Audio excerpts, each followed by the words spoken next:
Most payments don't feel like payments anymore. They are quiet, automated, and invisible. A small debit from an account, a line on a monthly statement. The transaction occurs without a second thought, a seamless part of the digital background. This shift from deliberate purchase to passive expense is not an accident. It is the result of a carefully engineered system. The subscription model. At its surface, it offers convenience. Access to music, movies, software, and even physical goods, all for a predictable monthly fee. But beneath this layer of simplicity lies a framework designed for permanence. The goal is not just to gain a customer, but to retain them indefinitely. The journey into this ecosystem often begins with an offer that is difficult to refuse, the free trial. It presents a risk-free opportunity to explore a service. No upfront cost, no immediate commitment. This initial step is critical. It removes the friction of a purchase decision, replacing the cognitive load of spending money with the simple act of clicking Start. The user is not yet a paying customer, they are a guest. During this period, the service integrates itself into their daily routines. A music app becomes the soundtrack to a commute. A streaming platform becomes the evening's entertainment. A productivity tool becomes essential for work. The value is demonstrated, and habits are formed long before the first dollar is ever charged. This delay is strategic. It separates the moment of decision from the moment of payment. By the time the trial ends and the first charge appears, the service is no longer a novelty to be evaluated. It has become a part of the user's life, making the cost feel like a continuation, not a new expense. The financial architecture of subscriptions is built on the principle of psychological scaling. A single payment of $10, $15, or $20 feels insignificant. It is the cost of a lunch, a few cups of coffee. This small recurring amount does not trigger the same mental calculus as a large one-time purchase. There's no moment of hesitation, no deep consideration of value versus cost.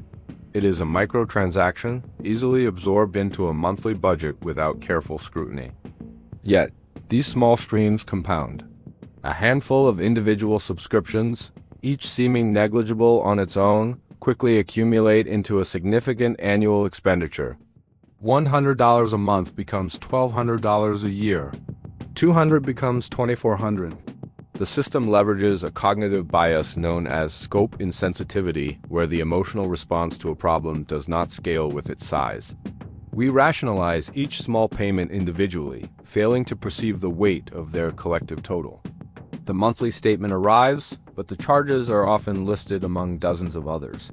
Each one, a small piece of a much larger financial picture, easily overlooked. The design encouraged this lack of oversight. The payments are small enough to ignore, but consistent enough to build substantial revenue over time. When a user decides a service is no longer needed, the system's design shifts from frictionless onboarding to high-friction offboarding. The process of cancellation is often intentionally complicated. It is rarely as simple as the single click that started the trial. The cancellation button may be buried deep within account settings, hidden behind confusing menus and ambiguous labels. The user might be required to navigate through multiple pages, each one presenting an alternative offer, a discount, a temporary pause, a survey asking for detailed feedback. These are not just procedural steps. They are strategic interventions designed to create hesitation and wear down resolve. Some platforms require cancellation through a different channel altogether, such as a phone call or a live chat, introducing social friction and wait times. The goal is to make stopping more difficult than continuing. Every additional click, every extra minute spent searching, increases the likelihood that the user will abandon the attempt and resign themselves to another month's payment. The path of least resistance is to do nothing at all. The inertia that the system cultivated during onboarding is now weaponized to prevent departure. The convenience promised at the start is inverted, replaced by a deliberate and frustrating complexity. The cornerstone of the subscription economy is auto-renewal. This mechanism fundamentally alters the nature of consumption. Traditionally, a purchase is an active, conscious choice. A customer evaluates a product, decides it is worth the price, and completes the transaction. With auto renewal, this dynamic is reversed. The initial sign-up is the only active choice required. From that point forward, spending becomes the default state. The payment occurs automatically at the end of each billing cycle unless the user takes explicit action to stop it. This shifts the burden of decision-making from the company to the consumer. Instead of asking, "Do I want to buy this again?" the user is forced to ask, "Do I want to go through the trouble of stopping this?" The system no longer needs to repeatedly prove its value to earn a payment. It only needs to be valuable enough or difficult enough to cancel that the user chooses not to intervene. This passive acceptance is a powerful force. It relies on the natural human tendency towards inertia and the limited attention we can dedicate to managing our digital lives. The payment is no longer an event, it is a condition, a persistent state that continues until actively broken. As the number of subscriptions grows, a phenomenon known as subscription fatigue begins to set in. Users become overwhelmed by the sheer volume of recurring payments they need to manage.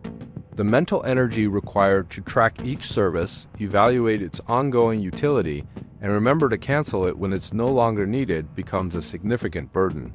Paradoxically, this fatigue benefits the platforms. Instead of prompting a mass cancellation, it often leads to inaction. The cognitive cost of auditing and curating one's subscriptions feels higher than the financial cost of simply letting them continue. Faced with a long list of small, recurring charges, the user may feel paralyzed, unsure where to even begin. They may forget about a service they signed up for months ago, or they may consciously decide that the effort to cancel is not worth the $10 they would save. The platforms are aware of this. They are not competing only with each other for a user's money. They are competing for a user's limited attention. In this environment, the service that is most easily forgotten is often the one that is retained the longest. The fatigue creates a state of passive compliance, where payments continue not out of satisfaction, but out of exhaustion. The entire model is sustained by inattention, not by force. There are no locked gates, no binding contracts in the traditional sense. The user is technically free to leave at any time. However, the system is engineered to make that freedom difficult to exercise. It leverages quiet psychological mechanics rather than overt coercion. It thrives in the background, on the periphery of our awareness. It relies on the small print we don't read, the notification emails we ignore, and the monthly charges we overlook. The design assumes a distracted user, one who is busy with work, family, and the complexities of modern life. It does not need to trick the user into staying. It simply needs them to be too preoccupied to leave. The convenience it offers is real, but it comes at the cost of vigilance. To remain in control, the user must be constantly aware, regularly auditing their expenses and actively managing their digital commitments. The system, however, is built on the assumption that most people will not do this. It is a silent agreement where the company provides a service and the user, through their inattention, provides a steady, predictable stream of revenue. Over time, this cycle normalizes the act of perpetual payment. What begins as a trial for a single service becomes a portfolio of recurring expenses that are accepted as a standard part of life. The subscription becomes a utility, like electricity or water, a constant low-level cost for access to modern infrastructure. The idea of owning a movie or an album becomes an outdated concept. Access supplants ownership. This normalization is the final stage of the model's success. When paying is the default, the act of stopping feels disruptive. Canceling a service is no longer seen as a simple financial decision. It feels like a loss. It means losing access to playlists, watch histories, saved files, and personalized settings. It is a disconnection from a system that has become deeply integrated into one's digital identity.